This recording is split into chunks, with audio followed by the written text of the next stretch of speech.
Hello everyone, this is Nagesh here. In this tutorial, I am going to show you how to use entity framework code first approach.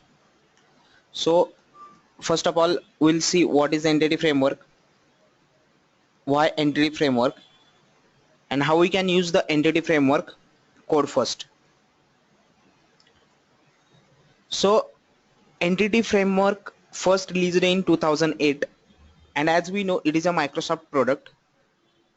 Basically, entity framework is used to interacting between .NET applications and relational database, or it is also called as an object relational mapper, that is ORM, which is a type of tool that simplifies mapping between objects in your software to the tables and columns of a relational database. That means, in another words, we can say it acts as an interface or bridge between our application and our database. That means it is a ORM, it is an object relational mapper which maps between objects in your software and table and columns of a relational database. Entity framework is an open source ORM framework, that is object relational mapper framework for ADO.NET, which is a part of .NET framework. When we are talking about the ORM, what responsibilities ORM handle? ORM takes care of creating database connections and executing commands, as well as taking query result and automatically materializing those results as your application objects. Apart from this one, ORM also helps to keep track of changes to those objects, and when instructed, it will also persist changes back to the database for us. In another words, we can say ADO.NET Entity Framework, that is EF, is an object relational mapper that enables you to add data access logic to your application by programming with a conceptual application model instead of programming directly using a relational storage schema. That means Entity Framework adds the data access logic of our application by adding the programming with the conceptual application model. Entity Framework simplifies data access by avoiding working directly with the database in your code. Instead, you can retrieve data by writing queries against the strongly typed classes, letting Entity Framework handle the database interactions.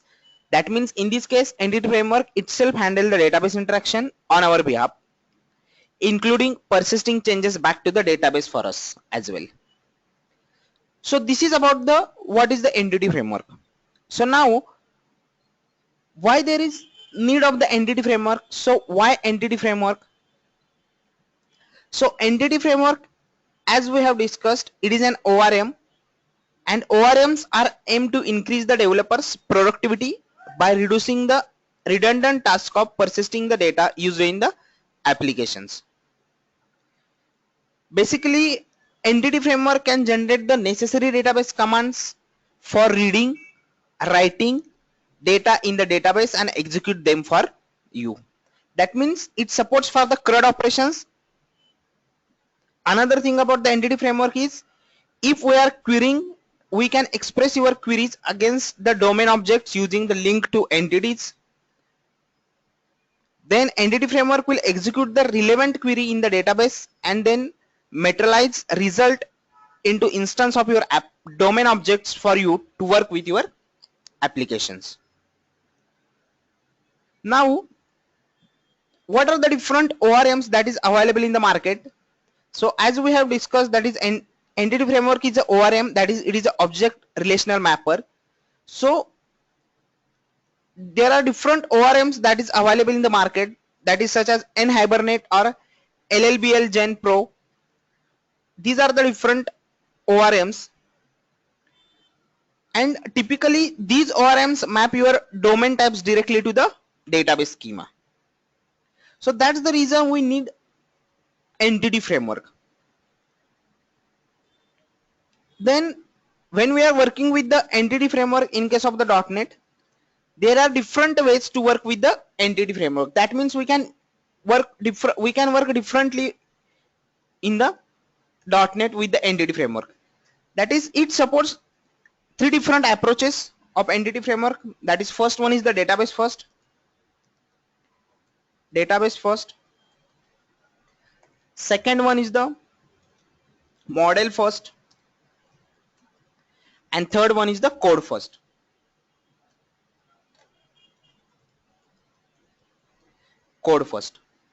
So when we are talking about the database first,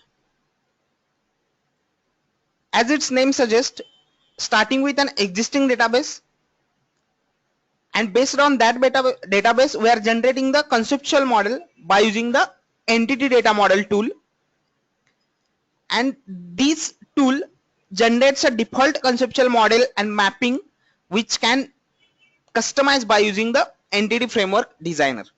That means in case of the database first, we are having already the database with us, and based on that database we are, and with the help of entity data model tool, we are creating the domain classes for us with the help of entity framework designer. Second one is the model first. In case of the model first, graphically we can create a conceptual model by using the entity framework designer, and then generate a database using the metadata built with tools for the same model. One more approach is there, that is the code first. In case of the code first, we define our object model in the code. For this, entity framework support two scenarios. That means in first case, it can infer a conceptual model based on the object types and additional configurations that you define. The mapping metadata is generated during the runtime based on the combination of how you define your domain types and additional configuration information that you provide in a code. That means entity framework generates the database as needed based on the metadata. Alternatively, you can just use an existing database. That means either we can create our domain classes first by using the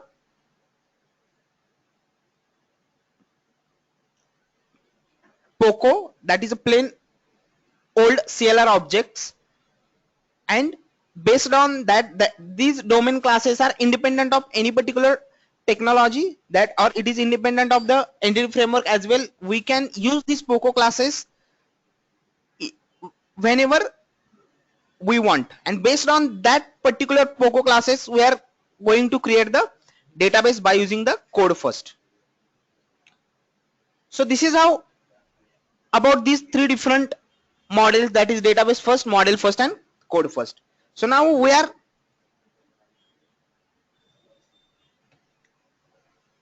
going to see how we can work with the entity framework code first.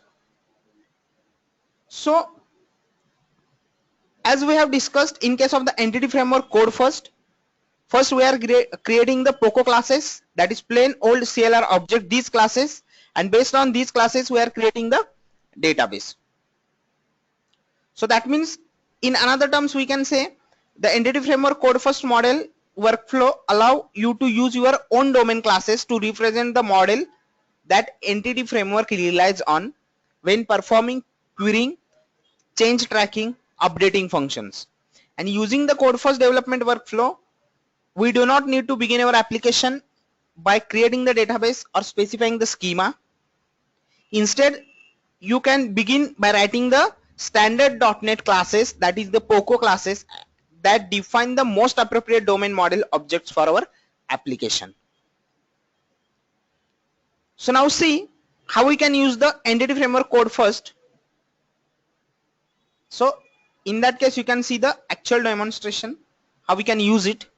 Now see, I am having Visual Studio 2003, that is Ultimate 2013.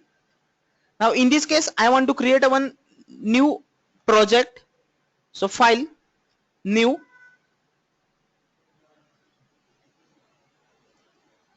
project,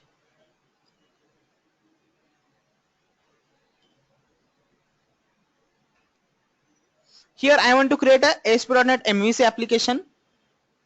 In case of the web application 1, I want to give the name as a demo. EF, that is entity framework code first. Code first. You can change the location, whatever the location you want to store it. In my case, suppose I want to store it on the C drive. So here I can specify the C drive as well. Click on OK. Now it will ask the select a template. So I want a empty template, and folder and core references for this I want a MVC. Click on OK. So it will generate a empty template for us, and as we are using the entity framework code first in the ASP.NET MVC, so it will create the folder structure that is empty for us. Once the particular empty template is generated, we want to use the, or we want to install the entity framework by using NuGet. So what is the NuGet? For that you can visit our, or you can watch our video, that is how to use NuGet package manager. Now see, in case of our solution explorer, this is a folder structure that is generated for us. Now I want to install the entity framework. Either you can install it from the NuGet package manager, or you can install it from the NuGet package manager console by using the PowerShell command. Now I'm going to install it from the NuGet. So right click on the project name in the solution explorer, manage NuGet packages. Here you can search for the entity framework. Entity framework. Entity framework. That is nuget.org. You can search it for the entity framework online. That's it. Here is the entity framework. Just you can click on install. So it will install the version 6.1.3. Entity framework 6.1.3. Click on install.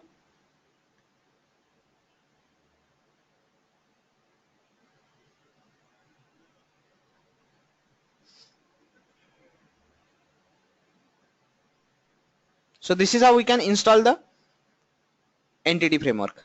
Once it is installed, by default it will add the, here it will add the using system dot, here you can see using, close this one once it is done.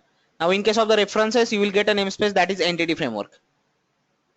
And same thing, if you want to install the entity framework from the package manager console, you can go to the tools, NuGet package manager. From here as well you can install the entity framework with the help of command, that is install hyphen package space name of the package, that is entity framework. And here you can specify the, if you want to specify any particular version, you can specify the version. Now by default currently we have installed the entity framework, so there is no requirement to run this particular PowerShell command. So this is how we can install the entity framework. And once entity framework is installed, you will get a name, you will get a reference that is entity framework in your solution explorer. So that's it for this particular tutorial. For more details how we can work with the entity framework code first, you can visit our, you can see our part 2 of the same tutorial. Thank you.